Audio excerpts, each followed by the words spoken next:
Briefcase Crimes contains graphic depictions of violent acts, bad jokes, and loud dog noises. It's not intended for all audiences, and listener discretion is advised.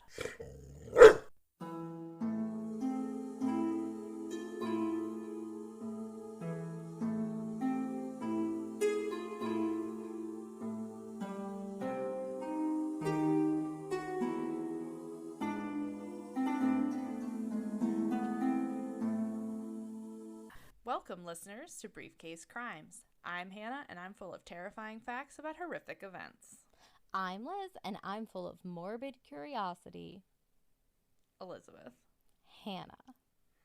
It has been 5 ever since we have recorded. Yes, it has. Yes, it has. It has been forever, but also not that long because we just did this 3 times. Just the intro. It's been so long since we recorded that my microphone was not set up, and apparently I forgot how to use it. Everything's fine. We're fine good here. How are you? Well, first it just wasn't plugged in. Yeah, everything's fine. Don't worry about it. If you can't hear Liz, just listen to me. It's fine. Fill in your own side of the story. They should be able to hear me. We took a little time off. Mm-hmm. Except for our bodies decided for us to take some time off. For health reasons, we took some time off. Mm-hmm. But we are back. We are ready to record. Mm-hmm. I have missed this. I have been saving this. I texted you like earlier in the week, and I was like, I know what we're doing. Yeah, for the recording. which sometimes you're like, I have no clue. Mm-hmm. It's hard. Because sometimes, like we've talked about before, I'll have somebody in mind and then I'll start researching it and I'm either like, oh, I can't make this a full episode, or this is just going to be just terrible. Like, there's no way to make this, like, less awful. It's hard to say, like, we can't make this fun. Yeah. But, like, there are some things where it's like, I don't really want to, like, do goofs during this. Today, I had something I was going to tell you, and I forgot what it was. Oh, just some housekeeping, just straight off the bat here. I watched, finally, The Night Stalker on Netflix. Finally? Ryan and I watched it in, like, an evening. Good. It was fine. I didn't mind it. Yeah, I mean, it was entertaining. Yeah, it wasn't, like, groundbreaking. No, there was no, like, new information. No, and I didn't think, I don't know what people were upset about it being graphic. It didn't feel any more graphic than anything else. Scott just turned on the water in the garage, I think, or the hose. Oh, to spray down your packing peanuts. It's so loud. I can't hear it. Okay. So, I was telling Hannah before we started recording, I ordered something. It came in a big box with packing peanuts. And our trash guys so consistently and so lovingly just throw our trash around. And so, when I left for work this morning, I noticed that there were just packing peanuts literally all over our yard. And Scott was really ticked off because he said that he put it there specifically in such a way where he wedged it between the cans so it would stay upright and the peanuts weren't going to fly everywhere. And they did. So he's hosing them down because they are the water soluble kind. So at least there's that. Yeah, if they weren't, get the rake. Yeah, that's what he was going to do. I was like, I don't think so. Yeah. But talking about the Night Stalker. Yeah. I don't know what anybody's big deal was. They didn't feel any more graphic than, like, a Forensic Files. No, I don't understand it either. And I mean, it didn't feel like that big of a deal. I'm not, like, hypersensitive, but I'm not desensitized either by any stretch. And so that's what I was about to say. Confused. I was gonna say I consume a lot of true crime, so I didn't know if it was just like this is just par for the course for me. But you're squeamish. I to can certain be. things. Yeah. So like I don't know. I didn't go into it thinking like this is gonna be a bloodbath. There was nothing on it that you couldn't see on TV, like daytime TV. Like, Or at least primetime TV. yeah. Yeah, I don't know. I didn't think it was that big of a thing. I thought it was fine. I just took forever to watch it. Hey, it happens. Today, though, we are going to discuss a woman, a lady Ooh. named Stephanie named Stephanie Lazarus. Okay. There is an episode of Snapped about this woman, I think, and there's an episode of Deadly Women about this woman. I've never heard of Deadly Women. I tried to find the episode that is about her. It is episode 8 in season 7. The thing is, you can only watch from season 8 of Deadly Women for some reason. It's an investigation discovery show, and everywhere I looked, you could only watch from 8 forward. YouTube, I looked on Amazon Prime, and I looked on Hulu. So I hate when they do that. I do too. Like, just give me the whole show. And Amazon did the thing where it was like, oh yeah, we have it. And I was like, oh, you do? And they were like, no. But here it is. You can add it to your watch list. And it's like, but you don't have it. And it's like, yeah, but wouldn't it be cool if we did? I hate that Amazon does the thing where they let you watch the first episode for free. And I get it. I know exactly why they're doing that. I'm not going to buy it. Well, in my case, I would buy it. I would buy the episode I need for the show. But they were just like, nah, we don't have it. But here, wouldn't it be nice? This is what it would look like if we did have it. Yeah, annoying.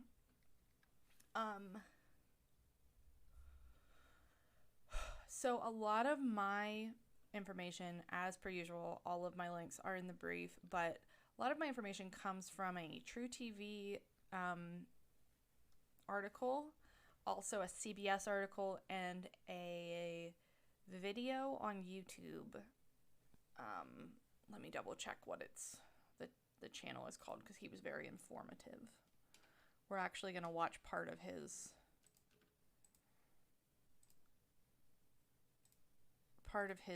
thing today. It's a channel called That Chapter. Okay. He's an Irish fella that does some true crime stories, and he was very entertaining and very informative. Cool. So there's a 30-minute video that he did on this woman. We're gonna watch a piece of it just because I'll explain later. So the story of Stephanie Lazarus, actually, we're not gonna start with her. Okay. Because why would we? Why would we go in chronological order? We're actually going to start on your first slide. Okay. This is not Stephanie Lazarus. Okay. Who is it? This is Sherri Rasmussen. Okay. Who is the victim. Okay. Wasn't the family that Evelyn Hartley babysat for, weren't they the Rasmussens? I thought that sounded real familiar. I think they were. I'm gonna pull up my notes and double check. I'll do one of these for you here. I punched my mic. I'm sorry. So did I at the same time. I just can't get it like in a good spot. Like, it's so tall. Yeah. And the way that it works, I have to be facing the front of it, or else I would tilt the top toward me. Yeah. But that's not how it works, so.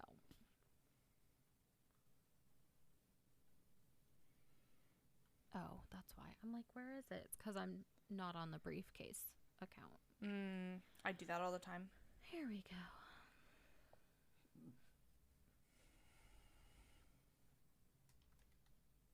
Yeah. Professor Viggo Rasmussen was the family that she babysat for in Wisconsin in What the are 50s. the odds? Well, this takes place, you just said this in the Children of Thunder case, but this takes place in California. Of course.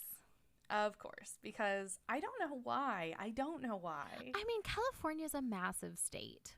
It is, but it's like, you know how everybody's always like, oh, the Florida crimes are crazy, like whatever. And it's the reason for that is because the way that Florida's laws are written based on like what can be released to the media, like everything gets released to the media. So all the crazy crimes get put out there in the press. Right. So it's just sort of like an oversaturation of it. And I don't know if that's what has, like, if that has something to do with it. I don't know. With the California situation or not, but this is a California case. This case takes place in LA, Los Angeles. And like I said, our victim is Sherri Rasmussen. Sherri was from a close-knit family. Her parents' names were Nels and Loretta Rasmussen. And she was one of 3 daughters. Okay. She was a nurse at Glendale Adventist Medical Center. Okay. And she was actually like the director of critical care there, even though she was only in her like mid to late 20s. I mean, good for her. I know. She became a nurse at the age of 20, and her parents say that she excelled at everything that she did. That's awesome. I know. She was I always use this phrase, but by all accounts, she was just like a really good person. She took care of people. She was one of those nurses, I think, that like genuinely wanted to be a nurse. Yeah.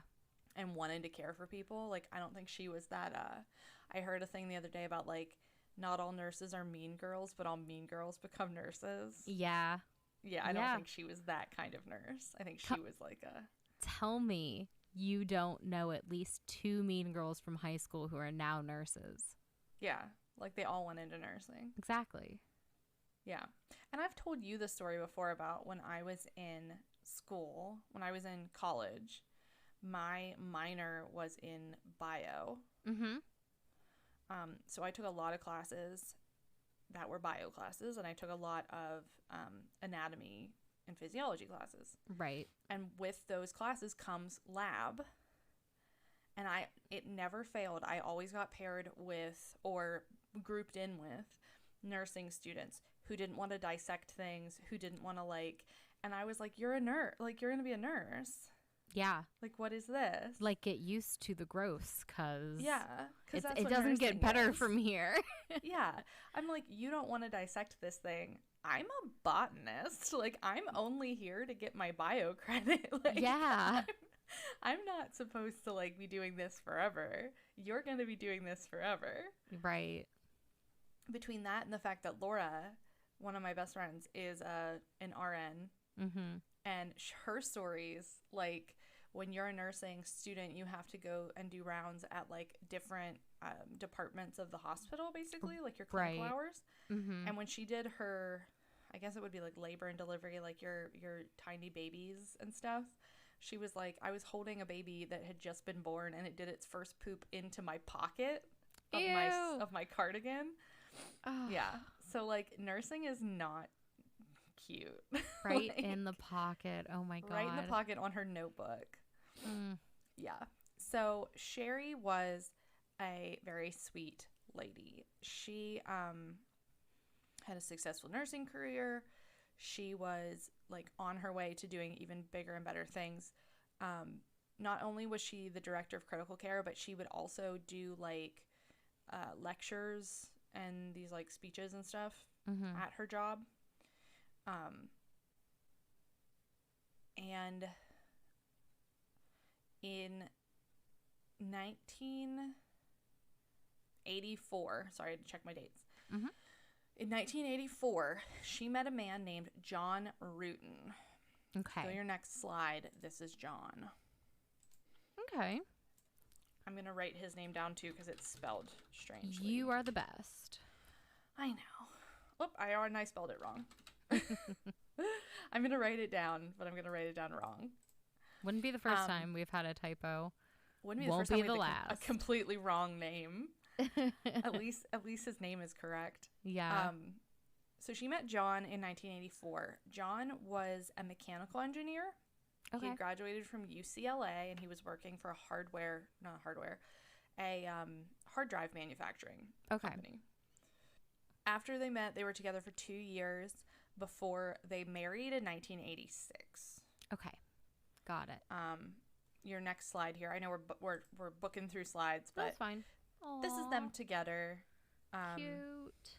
That's one of their wedding photos. You said 86? 86, yes. That's such like an 80s wedding look. I know. She's got it's a Juliet cap. Is that what it's called? I think so, yeah. What go on your head with the veil? I accidentally minimized the window. Oh, I see. Yeah. Yeah, that's You were like, I saw it. I don't need to see it again.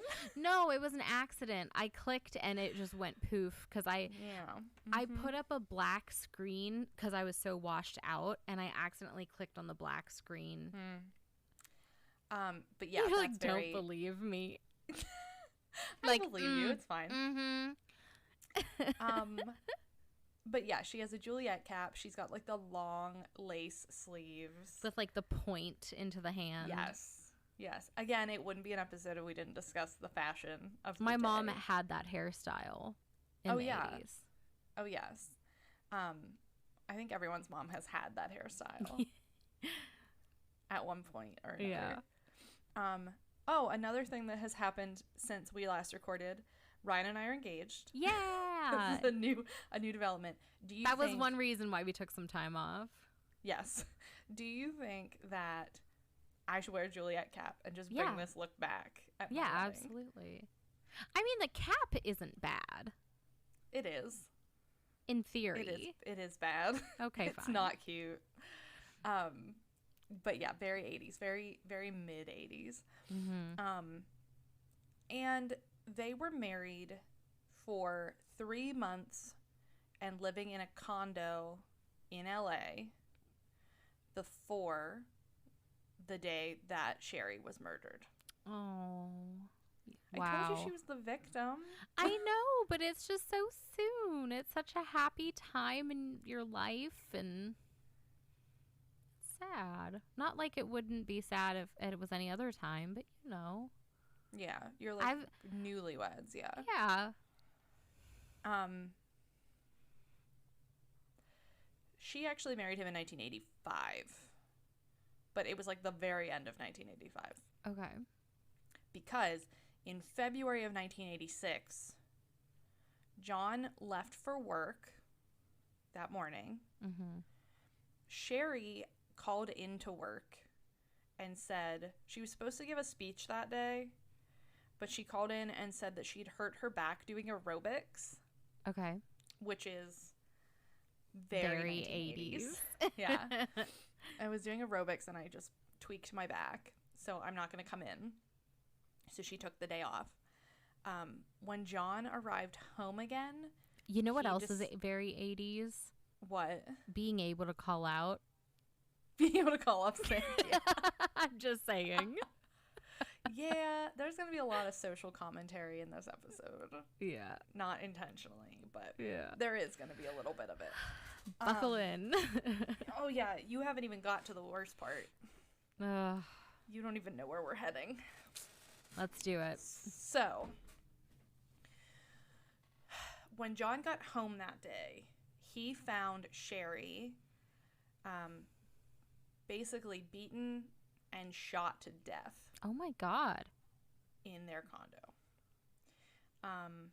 If you go to your next slide, there's nothing that's like really graphic, but this is some crime scene photos. Oh, wow.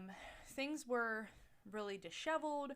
They were the home had looked like it had been ransacked. Yeah. There was all this, I don't have a photo of it, but next to where Sherri's body was, there was all this stereo equipment like stacked up next to her. And her BMW, which was a wedding present from John, was gone. out of the garage.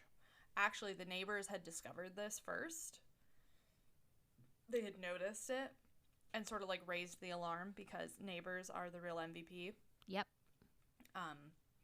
But they didn't really want to like they heard some fighting and stuff, and they didn't really want to like raise the alarm too much because they were like, the thing I heard was like, what if it was just a domestic argument and we don't want to like. That's 80s. Yeah, I was like, and you don't want to call the, like, you don't want to get anyone involved in that? Like, that kind of stuff can go sideways too. Yeah. One of the photos here that I've included is on Sherri's body, there was a bite mark. Okay, that's what that is. I couldn't quite tell. Yes. This is 1986, so they didn't have fully developed DNA testing yet. DNA testing wasn't like super duper reliable until the early 90s, so we were still a little bit away from that. But as far as the police on the scene were concerned, it was a robbery gone wrong. I mean, that was their... I can see that. Like, I can see where they would draw that conclusion. But I don't know. But if it was a robbery gone wrong, it probably wouldn't be on this show. Right. Yeah, pretty much. Yeah. And that was it. The case closed. Sherri was also, she had been shot, I think, 3 times in the chest. And the killer had used a quilt, had like shot through a quilt to muffle the sound of the gunshots. I've never tried to use a quilt to muffle the sound of gunfire, but I would wager that doesn't do much. I think it does more than you'd think. You think? I believe so, yes. All right, I believe you. You've got more gun knowledge than I do. You have more quilt experience than I do. No, I don't. If someone shot through one of my quilts, you'd be furious. I'd be so mad. See, I don't have any quilts. Well, no, I've never made any quilts. You've at least like made quilts. Yeah. This is a quilting show now. Hello, welcome to our quilting show. We are Fonz and Porter. Hello. That's a niche joke. Please enjoy my Fonz and Porter jokes. To sort of pad the robbery gone wrong theory, or support the robbery gone wrong theory, a couple days after this, a woman was robbed at gunpoint in the area, and then a couple weeks later, another woman was robbed at gunpoint in her home. Like there's a pattern. Yeah. So a woman had walked into her home that was being burglarized, basically, the second time. And she described the people that were in her home as 2 Latino men. Okay. So that is what the police were looking for, were 2 men, possibly Latino. Not super duper helpful. No.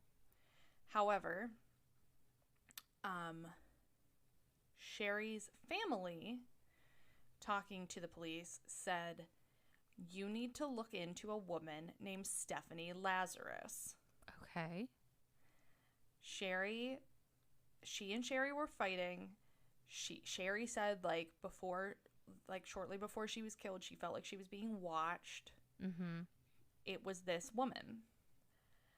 And the police said, we aren't really going to look into this woman. Shocker. Because I'll tell you why.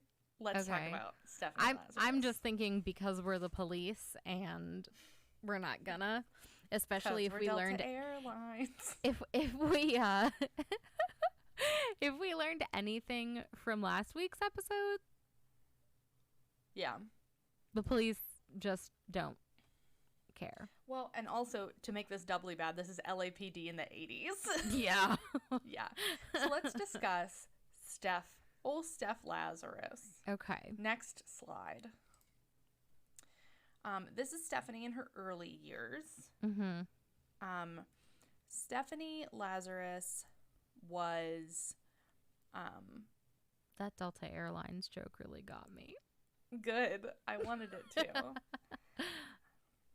If you know, you know. Yeah. If you don't know, what are you doing here? Okay, so I don't know where all my stuff was, but long story short here. Stephanie Lazarus was basically when we start to care about her. She went to UCLA, the University of California, Los Angeles, starting in 1978. Okay. She was a political science major. She was from the Simi Valley of California. She was an athlete. She played on the basketball team at UCLA. She was like doing her thing in college. There she met mechanical engineering student John Rutan. Of course. Yeah.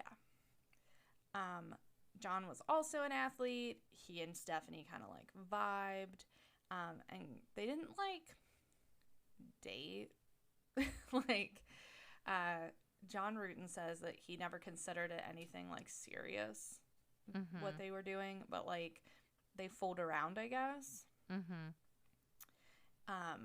And he said that she started being like real weird and that she would take his clothes and also take photos of him naked while he slept. Excuse me?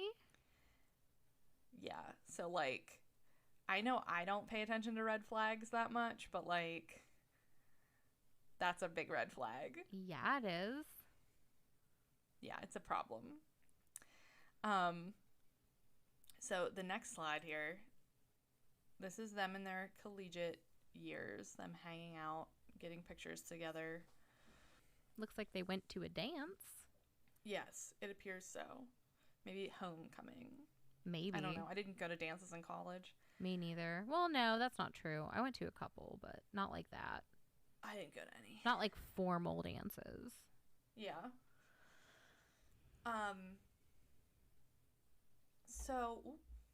So after they graduated, they kind of kept in touch. They were still kind of fooling around and stuff. But again, she was not his girlfriend. They were not dating. Right. He went and got his job with Micropolis, which was, again, that hard drive manufacturing company. Mm-hmm. And Stephanie, if you go to your next slide. Wow, we really do have a ton of slides. Okay. Oh. Stephanie went to the police academy and became a Los Angeles police officer.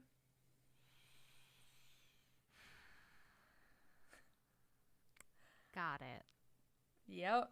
That makes sense now. There it is. She was a cop. All right. Detective. Oh, yeah, we'll get there. So she became a cop in 1983, and she was, I believe, like a beat cop at first, like a street police officer. Mm-hmm. And between like 1981 and 1984, she and John still kind of like kept up a sexual relationship. Okay. But that's like all that was going on. And as we know, in 1984, John met Sherri. Right. So John was dating Sherri, and Stephanie knew apparently nothing about this. Okay. Because they were a fling, so they were just friends with benefits, basically. But clearly, why do I look like I'm on a boat? Because I was moving you. Yes, they were friends with benefits, but clearly Stephanie was not normal. Yeah. She was, she just had all these nudie pics and all his clothes, I guess. She thought, whatever. We're more than we are, I guess. Also, like, this is the 80s, which means she had to, like, keep a camera on her to do these things.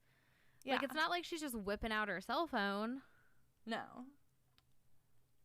Just saying. No. Like, She had, added context. a Like, this is... physical film camera. Yeah. Like, this is premeditated photography. Nudie pics. Yeah. That's a... I'm just saying. Premeditated photography is a great title contender. Hold on, I'll put it on the first slide. Please do. When John Rutan turned 25, Stephanie Lazarus threw him a surprise birthday party. Okay. And that is when she realized that he was dating Sherri Rasmussen. Like, and official. that it was like, and that it was like serious. Yeah. Here's okay. Go ahead. I feel for any girl who doesn't have the, like, personal strength that they need to not realize he won't put a label on it, and he's seeing other people, I'm wasting my time. She didn't know he was seeing other people, at least. But, like, yeah, if you have feelings for someone and you're fooling around with them and they won't label it That's as a thing, big red flag. That's a red flag, honey. Get out. This is your Aunt Hannah and your Aunt Liz are telling you right now. If he's not in it, then he's not in it. If he wanted to, he would. Yeah. Yeah. If he wanted to, he would. You're better than this. Exactly. Stephanie. Anyway.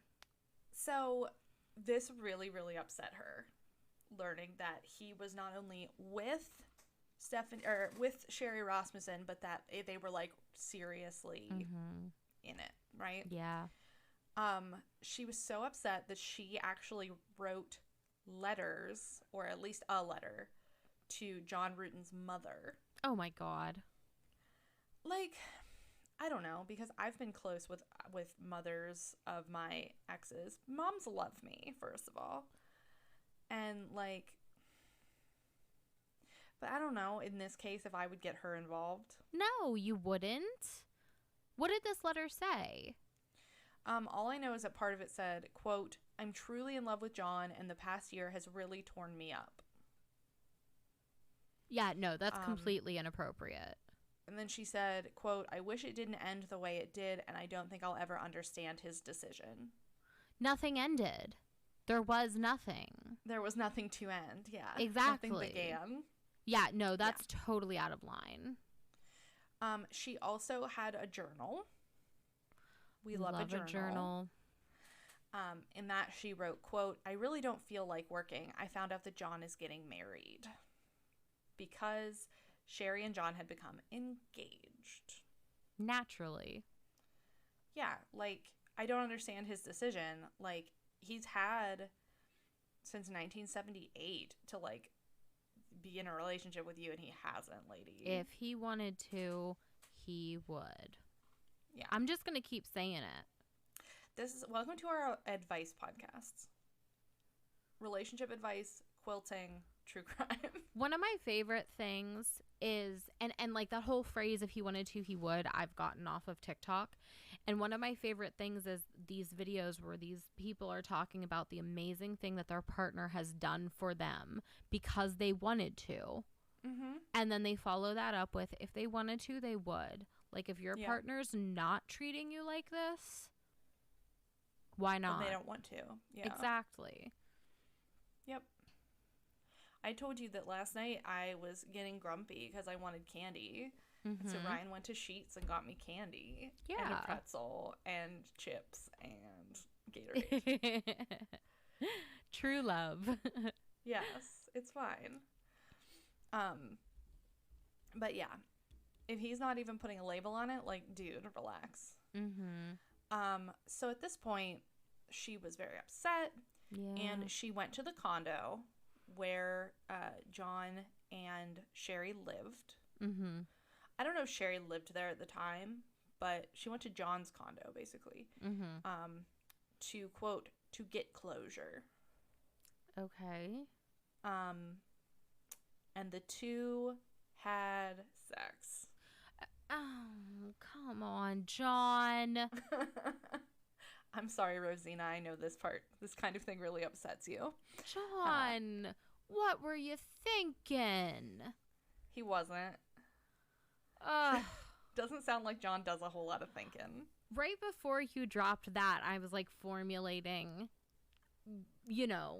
my thoughts as one does. And I was thinking to myself, what closure? Like, you don't need to close anything. You know exactly why it happened.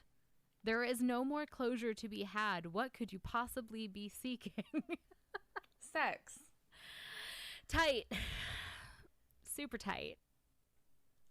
Ugh, John. Yeah. This information comes to us from John's testimony, because that's what he says.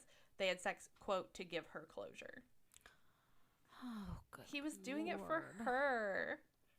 I don't care. I don't either. I don't think it's a good thing to do. Please don't. I'm trying to, like, imagine someone who I had been involved with coming to my house after I get engaged and doing that and trying to initiate. So first of all, you know that the only one of my ex partners that I associate myself with, speak to, keep up with, anything is Kyle. Right. And that is because I am part of his family and I can't not do that. I also love Kyle. not in a romantic way. I'm going to get a text about this now. Oh yeah, for sure. Anytime we talk about Kyle on the podcast, you get a text. But Kyle is really the only ex that I associate with. Yeah, because we went into the relationship knowing that if and when it ended, like, we have to be friends. Yeah. So, but, like, that's the thing, is I can't imagine any of my exes even talking to me. Because, honestly, the audacity. Yeah, exactly. But she wasn't his ex. Yeah, she wasn't anything. Come on, girl. So, oh, that's right. So, sorry. Sherri Rasmussen did live with him at the time. I'm so mad for her. During the time that they were engaged, Stephanie Lazarus would pop by the apartment for a lot of different reasons. One of the times she brought skis and asked Rutan if he would wax them. I guess that's a thing you have to do for skis. I'm not white enough for this. No. I don't ski. No. And every time she would come, she would be dressed kind of like, I don't know. I don't think like skimpy, but like showing off. Yeah, like according to this is the Wikipedia article. It says that she was in, quote, flattering workout clothes. Which in the 80s, I've seen some of those workout clothes from the 80s. Those high cuts and the leggings and yeah. She probably had some leg warmers on. Probably maybe little kids. Maybe a scrunchie. Oh. Sweatbands on her wrists. Oh yes, and a sweatband around her forehead. Obviously. Keep the sweat out of her eyeballs. Obviously. So Sherri Rasmussen didn't like her, like, just popping by the house. I don't blame her. And she confronted John and was like, hey, what the heck? Like, is whatever was between the two of you over? Are you still seeing her? Like, why is she here? And John was like, everything is fine. We are just friends. And then a couple days later, she came and got her skis, and left. She was, at this time, she was in uniform and armed, according to Wikipedia. Okay. So Sherri still was like, I don't like this. Please make her quit coming here. Listen, I had to have a conversation with Scott when we moved in together because his friends were just dropping by unannounced. And there was nothing going on there. Yeah. But, like, Please I don't know. Come to my home.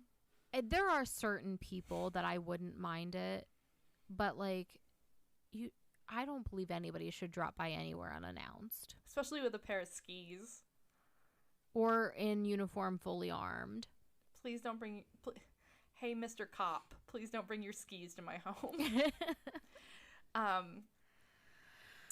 Then, basically she was doing the whole, like, please tell her to quit coming here. And John was like, it's seriously nothing, like, just ignore her. No, bad husband response. Yeah. I mean, we've both been there with Alexis, shall we say. There was a time where you and I were both annoyed with her, and both of our significant others, Scott and my boyfriend at the time, both were like, she's fine, it's fun. And we were like, it's not. No, it's fun Stop to this. you. Yeah. So that's what he was doing.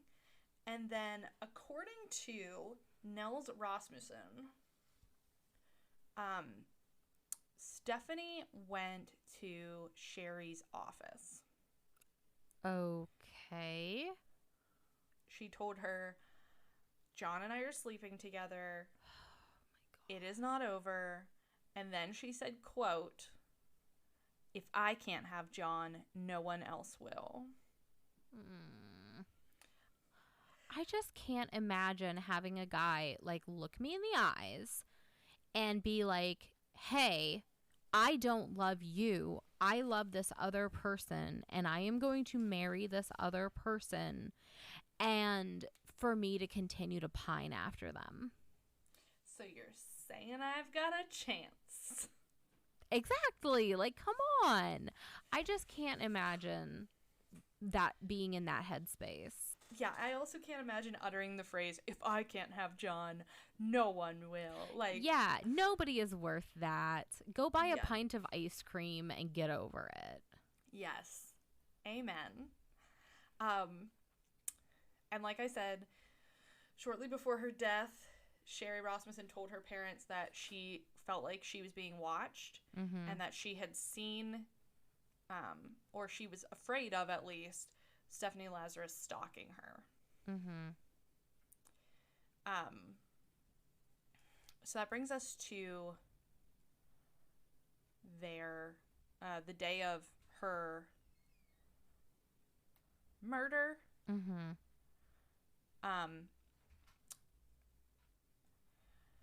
I told you that they said it was a robbery gone wrong. A robbery gone wrong.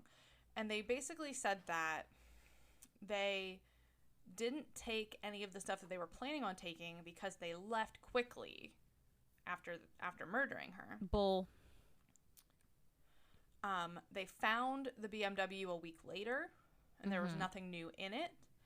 And they realized that one of the only things that had been taken from the apartment, from the condo, was John Rutan and Sherri Rasmussen's marriage license. Yeah, so that's the thing, is like, well, they had just gotten married, so maybe it was out or something. Yeah, and that's true. But, like, I had mine out for a while because, like, I had to change my name, and, like, you have to have that to do those things, you know. Yeah. Yeah. So, like I said, Nels and Loretta Rasmussen told the police about, like, the harassment and that she was somebody to look into, and apparently they made a note of it, but they didn't really, like, do anything about it and, like, look into it. Well, they knew her, right? I don't know if they knew her, but because obviously, like, LAPD's probably a gigantic organization. Yeah, and they're homicide police. She was just a beat cop at the time. Yeah. So they realized that the gun used was possibly a .38 caliber. They found the bite mark, all of that. They even said, Steve Hooks, who was one of the investigators, even said, like, isn't it weird that the the burglars, which most burglars are men. Mm-hmm. Isn't it weird that the burglar bit her? Mm-hmm. Because men aren't super bitey in fights. Yeah. But women tend to be. But they were like, well, men do bite people. Like, it's known to happen. Right. My thought with this was, like, especially when you look at, like, sexually motivated crimes, bites have been known to happen. That's why, like, forensic odontology was a thing. It's not super a thing anymore, but it was. Well, now with DNA. Yes. Sherri, and that's the other thing. Sherri, like, fought. Oh, yeah. Sherri had a ton of, like, defensive wounds and stuff. She fought. It for looked her life. from the photos like she really fought. Yeah. Shortly after her death, John moved away from Los Angeles. He got, like, a different job and moved. Mm-hmm. But he also did carry on a sexual relationship with Stephanie Lazarus after the murder. Are you kidding me? Yeah, I don't know how frequently or, like, to what extent, but It doesn't matter. There was sexual contact after the murder. The fact that it happened at all. Ugh. Yeah. What a skis ball. Yeah. Sleaze ball is what I meant to say. What a sleaze ball. What a skis ball. What a ski ball. And so the case went cold. Mm-hmm. During this time that the case was cold, Stephanie Lazarus moved up through the ranks of the police department. She started even a private investigation firm. She got medals. She worked for DARE, the Drug Abuse Resistance Education program, where she would go in and talk about, like, drugs are bad. Mm-hmm. She got married to another police officer. They adopted a daughter. She became an instructor at the police academy. And she eventually moved up to the rank. I don't know what rank she was at, but she was in the Department of Art Theft and Forgery. Oh, Next wow. slide. Interesting. This is her posing for, like, a thing about art theft. I hate the picture on the left because it looks like she doesn't have a left hand. I know. Like, what was the photographer doing? I know. But yeah, she was up in, like, white collar crime at this point.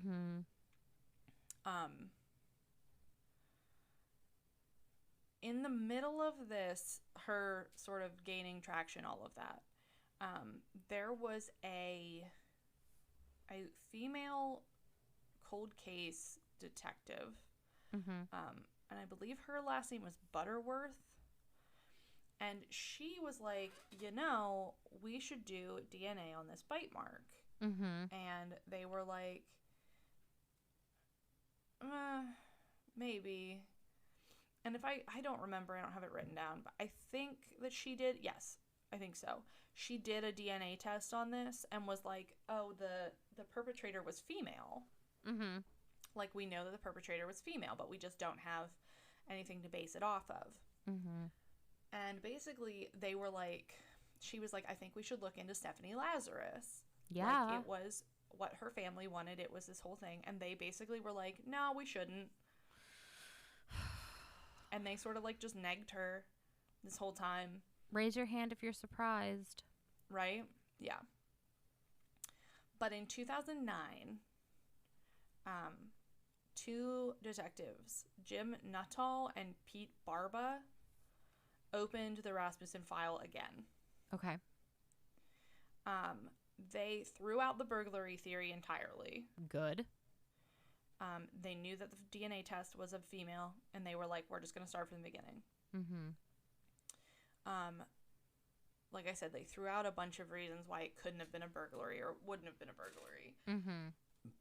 And they started looking at the forensics. They found some fingerprints as well, but they weren't actually prints, I guess. They found like finger marks, and they decided that whoever was there was wearing gloves. Okay. They decided, based on the forensics, that the equipment that had been stacked next to her that made it look like the robbery had been stacked after the shooting. Mm-hmm. And that all of this pointed to the fact that it was all staged. Mm-hmm. Right? As they were looking into Stephanie Lazarus, because they had some other female suspects, but as they exhausted them, she was like the last one, I guess. Yeah. They didn't even call her a suspect. They only referred to her as number 5 because they didn't even call her name, because across the hall from where they worked was where her husband worked. Oh. So they couldn't be like, hey, we're gonna arrest Stephanie Lazarus today. Yeah. It's like a whole thing. Yeah. And obviously, like, she's been in the force for so long that it was like, we don't want to tip any of her friends off. Yeah. To her. Yeah, really. Right? So what they do, I'm gonna have you watch something. Okay.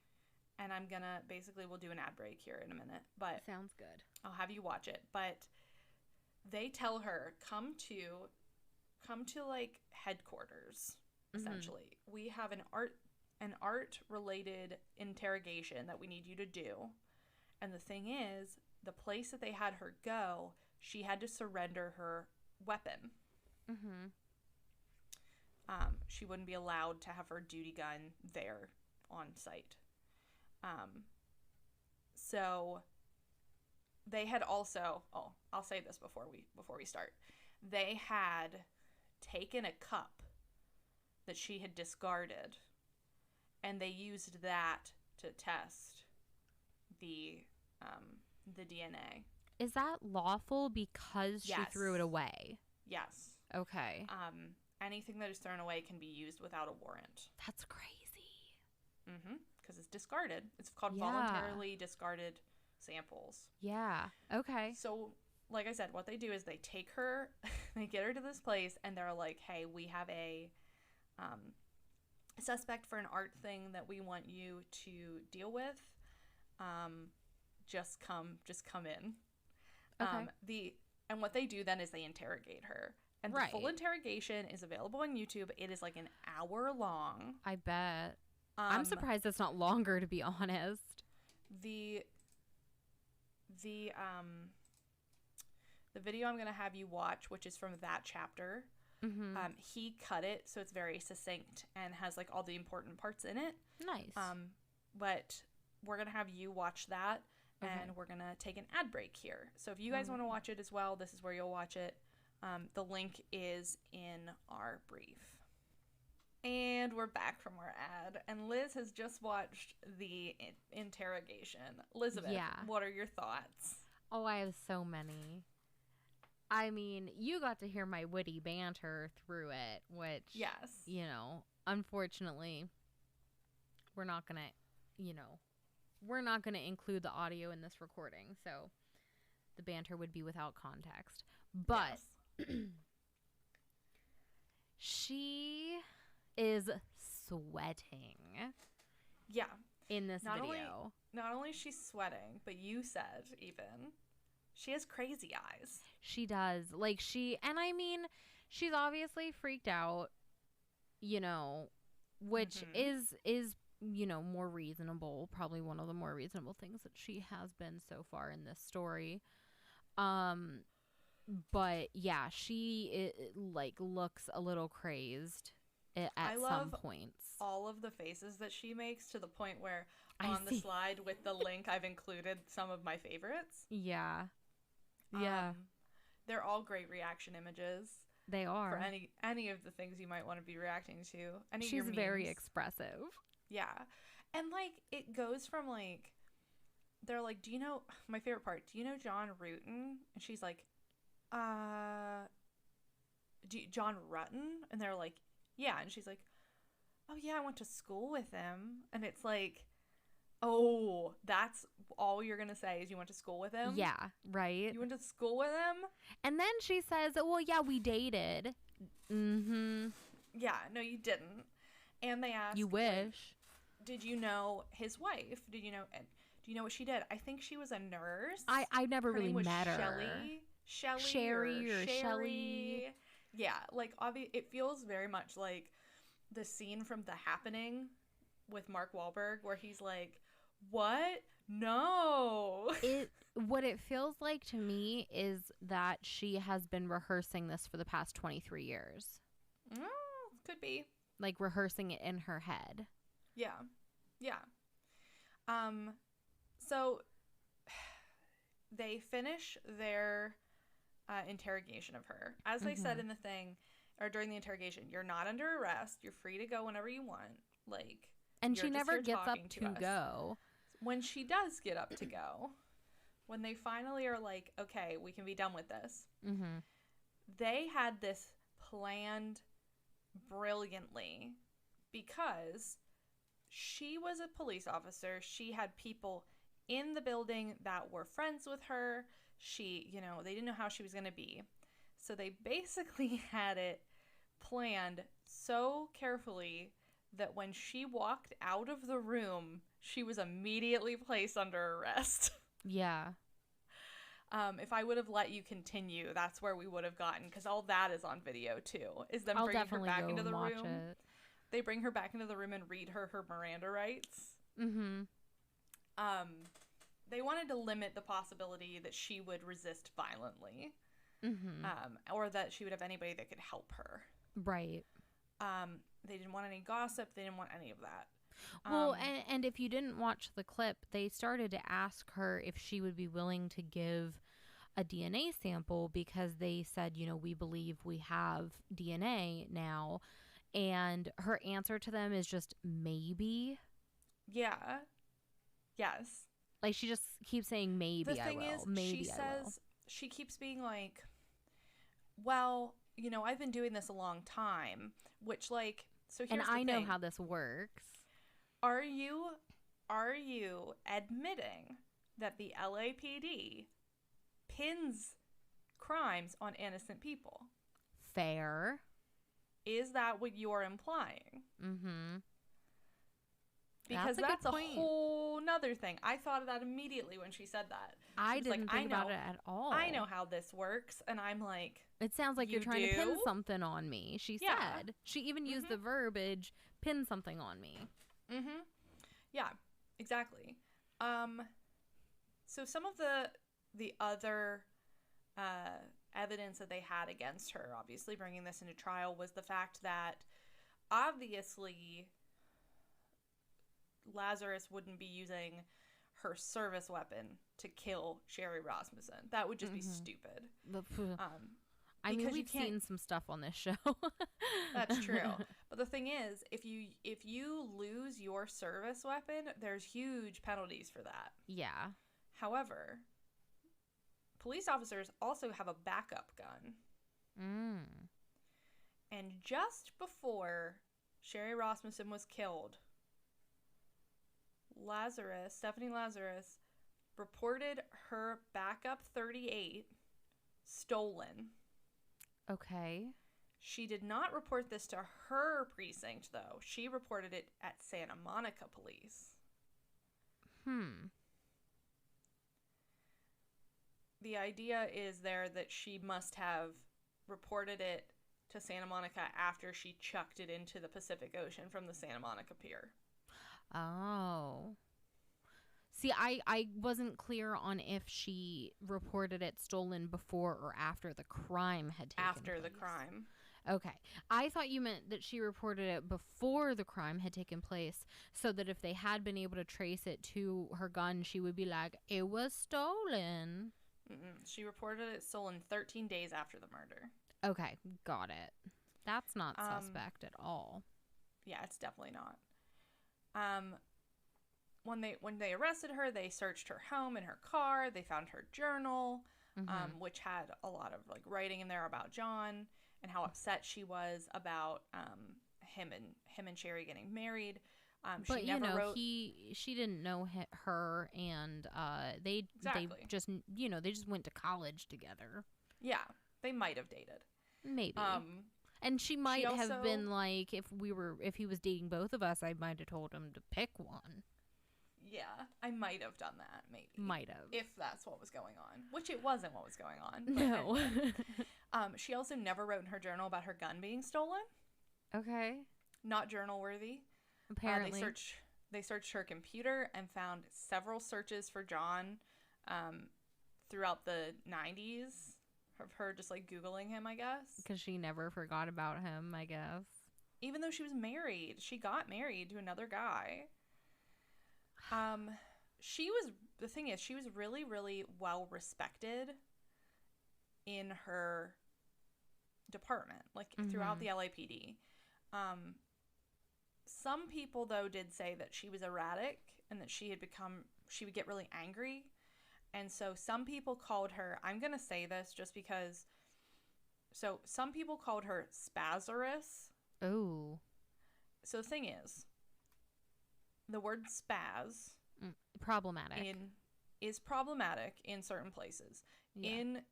In North America, I think, maybe not all of North America, but in the US, I don't think people equate the word spaz quite how they equate it in like the UK. But I do know that it's a slur in some places. I don't think that was what was going on here. I think it was just that she was like, well, because it's short for like spastic, so like you're a little bit, a lot of high energy and all over the place, sort of. I do know, though, that they were not calling her this to her face, and that they were being, this was like a behind her back thing. This was not, this was like a malicious thing. Right. She was taken to Los Angeles County Jail. She was allowed to retire early from the LAPD. Of course. The bail hearing was not held for almost 6 months. Okay. And then when they did set bail, they set it at $10 million in cash. Wow. And that was because they thought, because the case was so strong and because she had friends in the police and her husband was in the police, they thought she's almost definitely going to skip town and or obtain weapons. Yeah. So they didn't want that to happen. Right.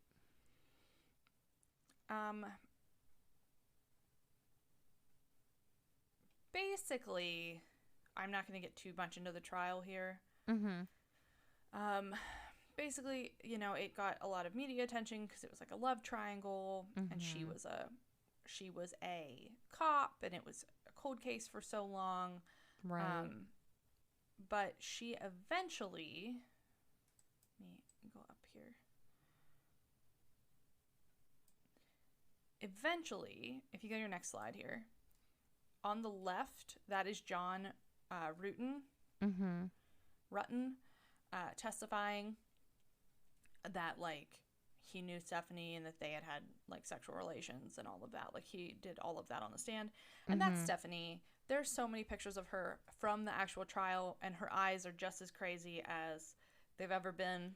Yeah, even in that picture. She just looks completely shocked by everything going on around her. Yeah, her eyes are just so wide. I don't know if she just, like, has slightly smaller irises or what. But, like, it always looks like she's bug-eyed. But it doesn't. It doesn't. Because if you go to, like, some of these other ones, like, some of the other pictures of her, like slides 7, 8, and 9, she just looks... She looks pretty normal. Well, yeah, when she's younger, she looks normal. But even, like, slide 9, that was contemporary to when this was happening. That's true. Lighting does a lot there, though.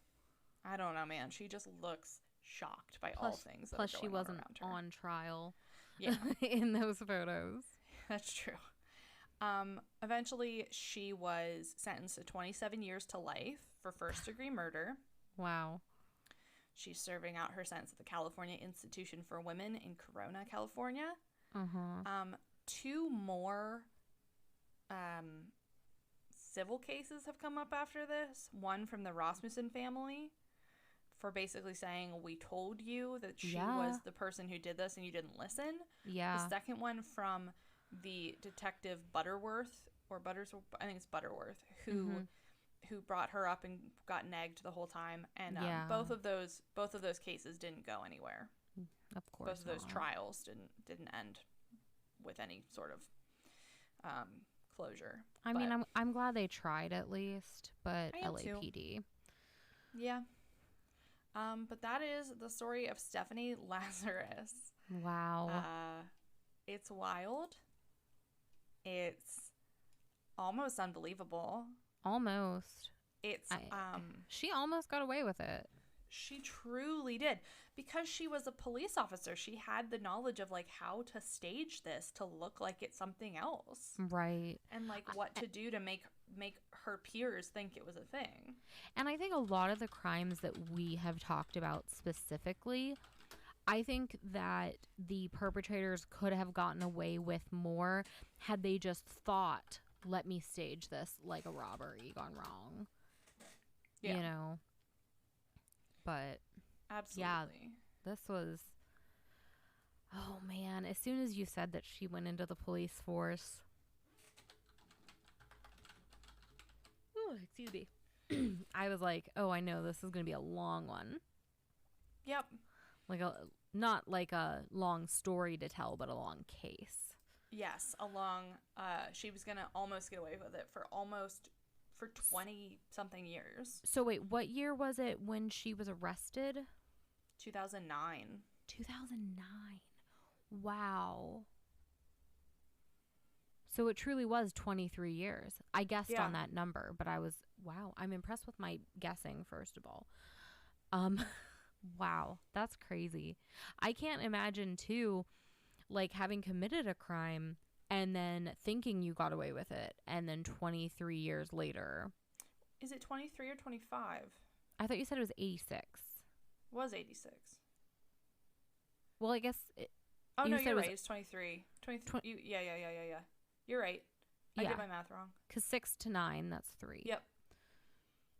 Don't listen to me. I don't know anything. Either way, it's a long time. It is a very long time.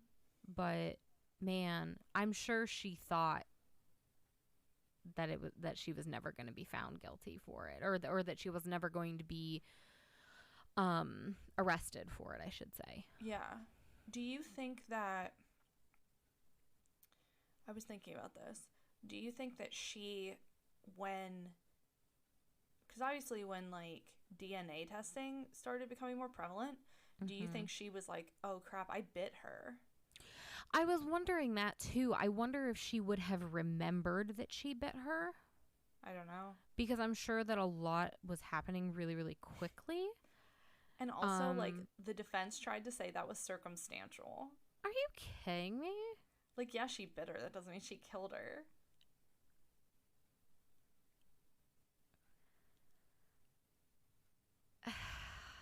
This is an audio-based program. You have to speak. I know. I was formulating my thoughts. So, I feel like if I've learned one thing from, like, CSI and shows like that, they can generally tell by the, like, what the scene. They can just tell by the scene, like, how many people were involved. So if they thought, based on the scene, that there was more than 2 people in the apartment, then I could see them saying that's circumstantial. I think their thing was she could have bitten her before the murder, not in the process of carrying out the murder. Yeah, but wounds and things like that change. Like, the way that they behave is different pre and post mortem. Yeah. So I don't feel like that's really solid, based on the fact that it would have happened so close to her death. Yeah, but I mean, it did happen regardless if she bit her the day of the murder, but not when she was being murdered, or when she was being murdered. It was still pre-mortem. But if I got bit by some crazy woman who wanted my husband, would I not go home and wash that DNA right off? I did not say it was a good defense. I know, but that's what I'm saying. Like, that's like that to me. That doesn't make any sense to say that that was circumstantial. Yeah. Do you have any other thoughts before we move on to reading and recommending? If he wanted to, he would. Yeah. That's all. If that's all you take from this, that's a title contender. Truly. If he It wanted truly to, he is. would. Yeah. Elizabeth, Yes, Hannah. let's talk about what we're reading and what we're recommending, shall we? Yeah. So my recommendation this time is actually not a book, but it is quite relevant. Okay. It's a series, a television series called Why Women Kill. Okay. And I think I told you about it because I binged it. I thought it was so good. Does it have Lucy Liu in it? Yes, it has Lucy Liu in it. Okay. I know what you're talking about. It has a great cast. Hold on. Let me pull up the IMDb page for it. Let me spell IMDb correctly. IBMD. Pretty much. Oh my God, my fingies. They don't want to work. It's okay. I feel like I'm sundowning. That's all right. Okay. It has Lucy Liu, Jennifer Goodwin, Kirby Howell Baptiste, Alexandra Daddario, Sam Yeager, Jack Davenport. Great cast. Super fantastic cast. But this fits so well. First of all, it's called Why Women Kill because the killers in this are women. But it's one season TV show. I think they were gonna it shows here they're releasing season 2 in 2021. I think COVID messed with stuff as far as the show is concerned.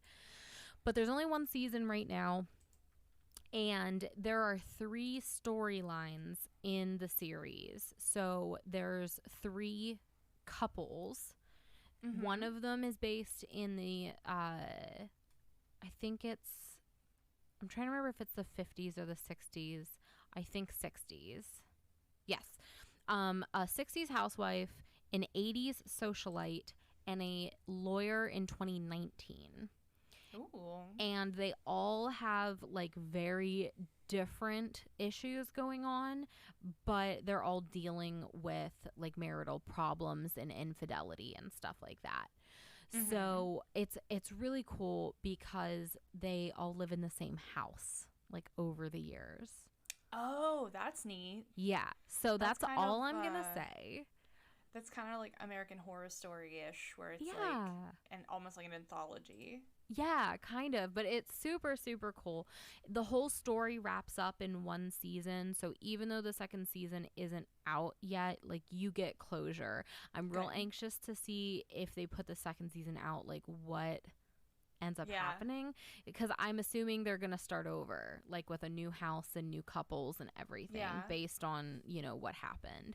But super, super good. I binge watched it in like 2 days. I highly, highly recommend it. Good. This is one of those ones like we were talking about earlier. The first episode's free on Prime, and then none of the other ones. Lame. Yeah, I know. Maybe I'll watch it and I'll let you know. Yeah, you really should. It was so good. But that's my recommending. What about you, Hannah? I'm reading a new book.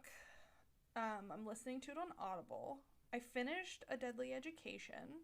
Really enjoyed it.